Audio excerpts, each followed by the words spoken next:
If anyone ever made fun of you for talking about mind control, get ready to show them some actual documents. Back in the summer of 1977, the government finally let out a bunch of secrets by declassifying about 20,000 pages of real CIA files. These weren't files about superweapons or anything like that. Instead, they had receipts for secret apartments, notes on buying drugs, and memos about testing LSD and hypnosis, plus running secret locations. The project even had its own budget. There were forms for paying scientists, paying rent on hidden apartments full of microphones, and giving people their money back for something called operational entertainment. That means the government really did shell out taxpayer money for things like parties and even hiring people like hookers. So, whenever people laughed about tinfoil hats and crazy theories, the real joke was written up in official papers. If you think mind control belongs in sci-fi movies, the truth is, the CIA made it real paperwork, and they signed for everything. Let's go back to why a spy group would want to act like crazy scientists at all. It's the early 1950s, just after the Korean War. American soldiers come back from being prisoners, and their stories sound wild. They talk about forced confessions and acting different, almost like something from a comic book villain story. People start using the word brainwashing. Was the enemy really messing with their minds? The CIA starts to worry. They think, if our enemies can break people using hypnosis or strange chemicals, we need to beat them to it. That's what starts to panic. Secret groups called BLUEBIRD and ARTICHOKE, those are their real names, begin to try out hypnosis and all kinds of strange ways to question people. By 1953, a chemist named Sidney Gottlieb is told to lead a much bigger plan. His new project will pull all these strange ideas together. The big goal? Try anything that might control a mind before the Russians figure it out. And by the way, most of these people didn't wear lab coats. They were more like office guys with briefcases who kept too many secrets. So what is MKUltra really? Think of it like a huge science fair run by bad guys, with over 100 secret booths. Each booth has a hidden sign-in sheet. Officially, MKUltra was part of the CIA's technical services staff, which was the team for spy gear and sneaky tricks. Gottlieb started MKUltra as a top-secret program.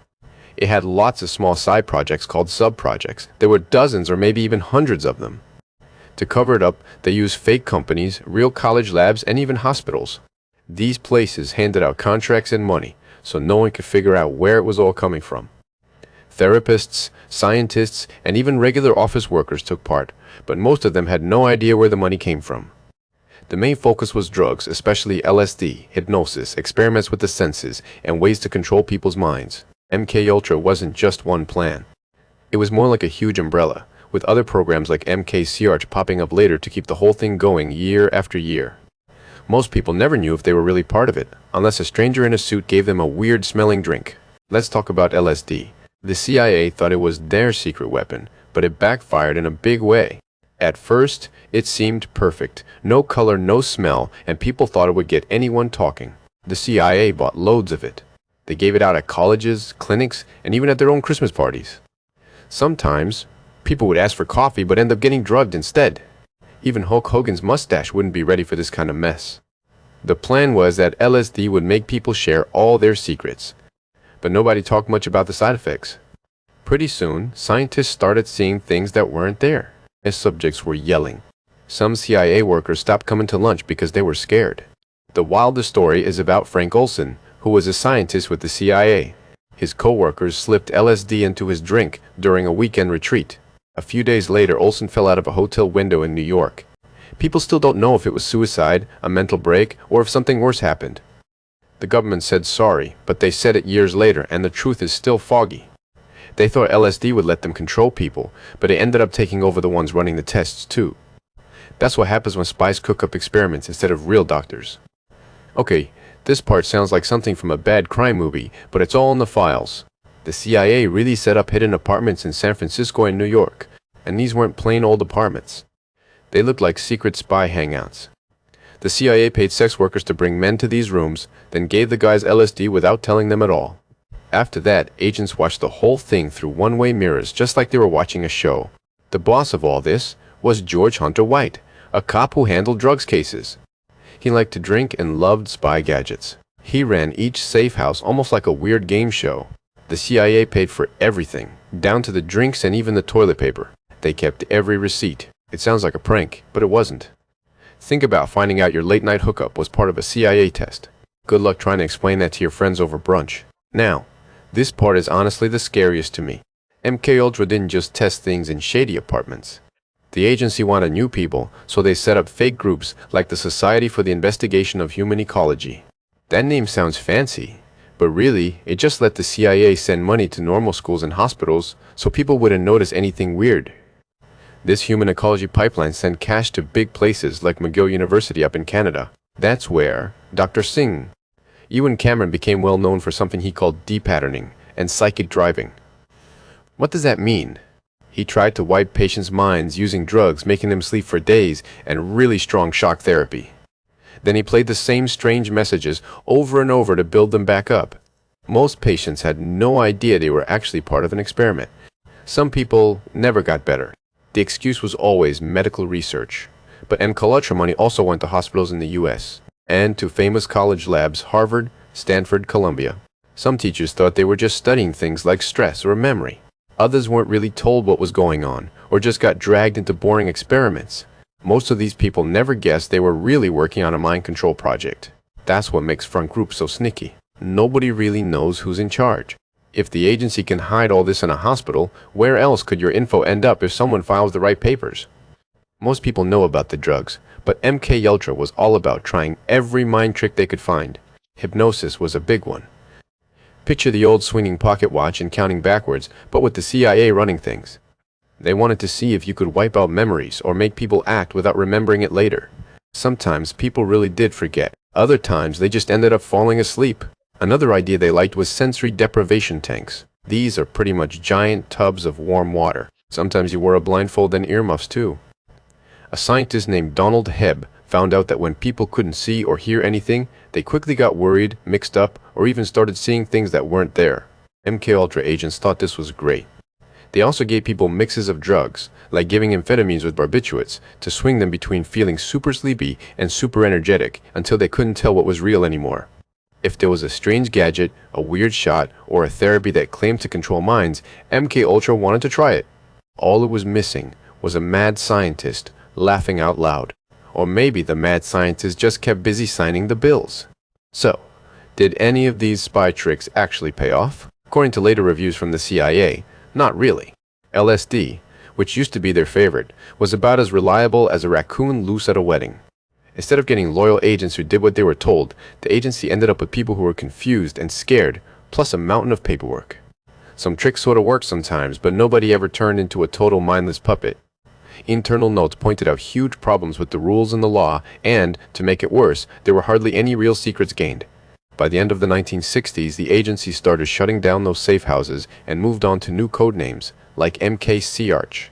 The spies wanted a magic answer, but all they built was a panic button. If you're wondering how this all stayed hidden, get ready.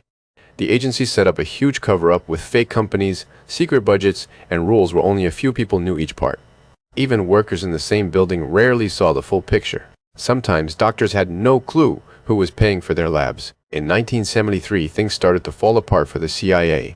Their boss, Richard Helms, ordered most of the MKUltra files shredded, burned, gone forever because of Watergate and other big scandals. Almost everything was wiped out. So how do we know any of this? By accident, in 1977, a clerk found a bunch of old finance and admin papers in a room nobody checked anymore. Budget sheets, contracts, receipts, just enough to piece the story together, even if most real proof was already ash. That's why almost everything we know is from old paperwork, not videos or pictures. The agency left a paper trail, but it was supposed to end up in a fire. Now, this is when everything came out in the open. In 1975, President Ford put together the Rockefeller Commission to check for illegal spying. They found proof that the U.S. government had drugged, watched, and even hurt people, all inside the country. That same year, the Senate started the Church Committee, named after Senator Frank Church from Idaho. The report was huge, but it made everything clear MKUltra was real, and over 80 places got money from the agency. In 1977, things got even crazier.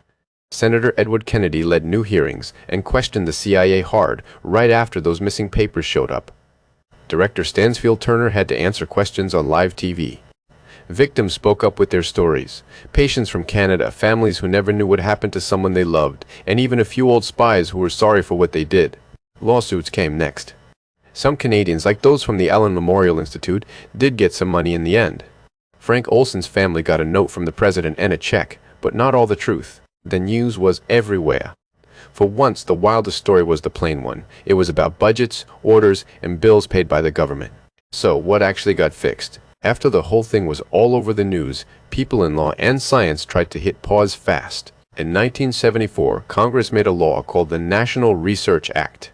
This law made every experiment with people go through a tight check by groups called IRBs. These groups work kind of like referees in science.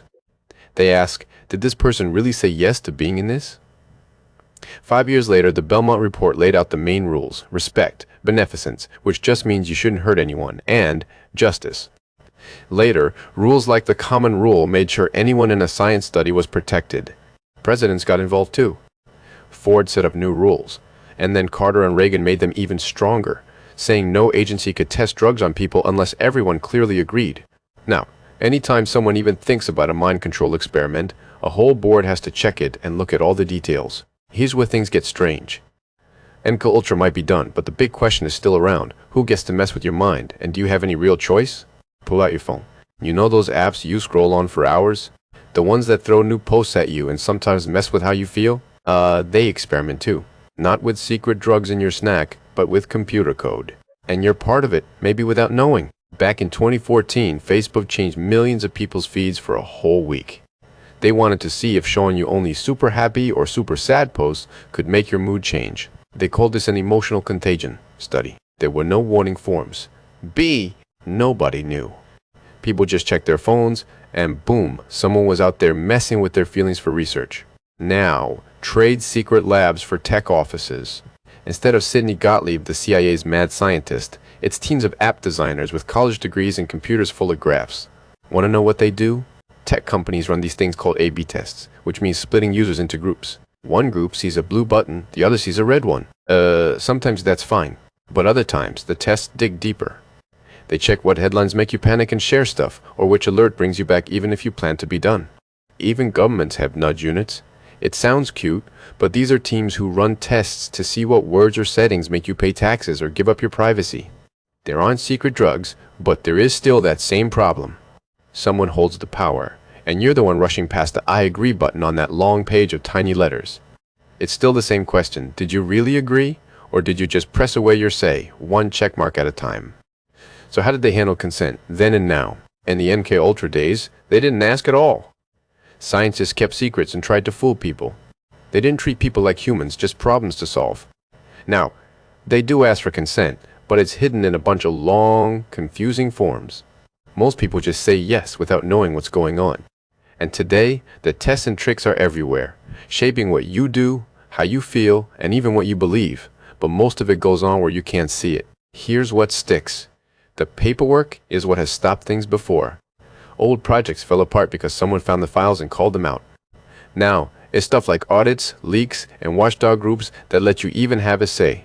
If you want to know who's in charge, check the documents. Keep asking for answers no matter